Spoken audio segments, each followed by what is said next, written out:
नमस्कार। मैं विनोद कुमार बिहार पटना से।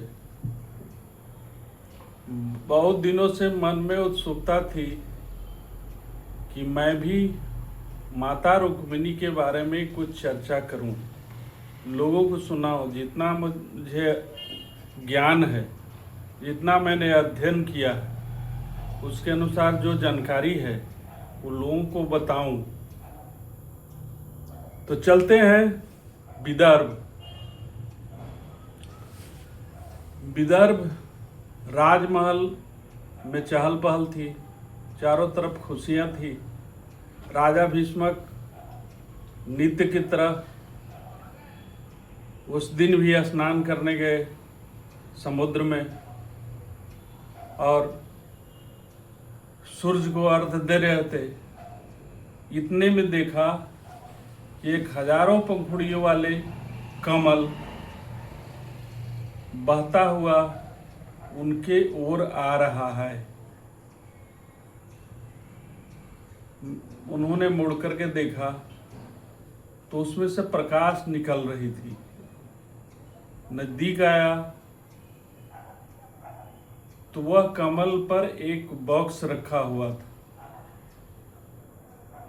उत्सुकता और बढ़ गई। उन्होंने बॉक्स को उठाया और जमीन पर ऊपर लाया। जब देखा तो उसमें से सुनहरा प्रकाश आ रहा था। ऐसा लग रहा था जैसे हजारों सूर्य का प्रकाश उसमें समाहित है। उनकी उत्सुकता बढ़ती गई और बॉक्स में सोना से भरा हुआ था। उनकी उत्सुकता के कारण बॉक्स को राजमहल लाए। राजमहल आने के बाद चारों तरफ खुशियां फैल गई। शोर हो गया कि राजा को समुद्र में एक बॉक्स मिला है जिसमें एक नन्ही सी बालिका है। उन्होंने उस दिन पूरे विदर्भ में खुशियां मनाई, बधाइयां बांटी। सब बोले खुशियां मनाई जा रही थी, बधाइयां बांटी जा रही थी। आचार्यगण, महात्मा, ऋषि, संत सभी लोग आ रहे थे, राजा को शुभकामना दे रहे थे। चारों तरफ चर्चा हो रहा था, लोगों में उत्सुकता था। इस तरह से राजमहल खुशियां बांटते हुए चारों तरफ खुशियां मना रही थी। इसी में कुछ दिन की बालिका जब हो गई तो हुआ कि इसका नामकरण संस्कार किया जाए। तो राजा भीष्मक ने इसके लिए बड़े बड़े आचार्य, हस्तरेखा विशेषज्ञ, महात्मा, संत को आमंत्रित किया था। सभी लोग आए थे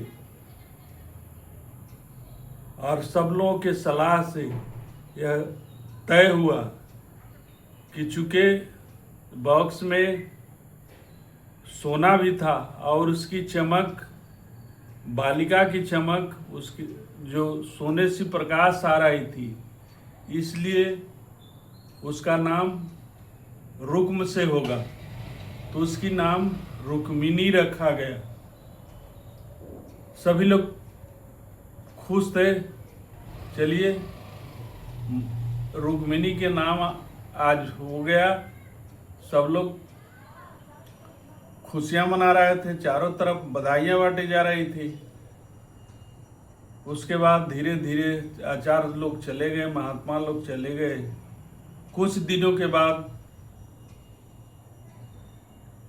गुरु नारद मुनि आए। उन्होंने बालिका को देख करके, उसका हस्त और ललाट देख करके भविष्यवाणी की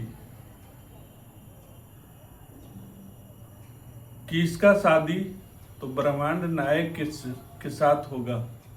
चूंकि जन्म जन्मांतर का रिश्ता रहा है, तो उन्हीं के साथ इनकी शादी तय है, जन्म के साथ ही तय हो गया है।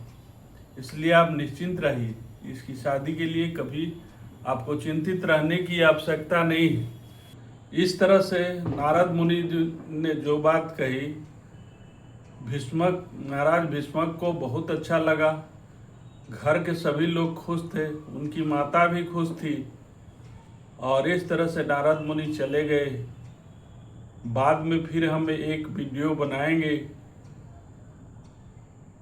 जिसमें वैवाहिक संबंध के बारे में चर्चा होगी और प्रेम पत्र की चर्चा होगी, जो विश्व में प्रथम बार प्रेम पत्र निर्गत हुआ था। आगे जो भी होगा इसको आप सब्सक्राइब करें, क्योंकि इससे हमको प्रोत्साहन मिलता है। सब्सक्राइब करेंगे तो मैं रोचक कथाएं इस माता रुक्मिणी के बारे में आपको बताऊंगा, ढेर सारी सूचनाएं दूंगा। अब आगे